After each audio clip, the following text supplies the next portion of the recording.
আব্বা যে দুহুরে লইলি মোর মনের মধ্যে একটা টেনশন বাড়ে।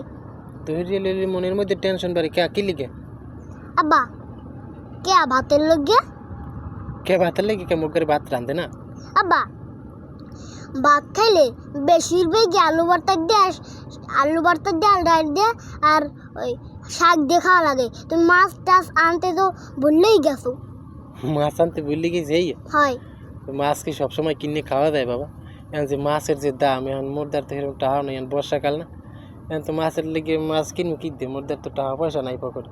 কে তোমার মাছ খাইতে মন চাই? হয় কি মাছ?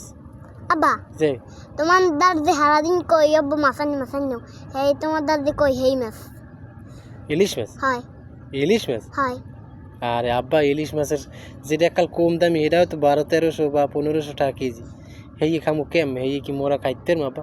হ্যাঁ তিন খাওয়া লাগবে না, যে খাইতেছি হেই খাই। আব্বা যে হ্যাঁ পাঙ্গাস মাছ আনো, পাঙ্গাস মাছের দামও বেশি। না, পাঙ্গাস মাছের দাম কম। হ্যাঁ তুমি পাঙ্গাস মাছ আনো। পাঙ্গাস মাছ? হয় আচ্ছা, না ঠিক আছে।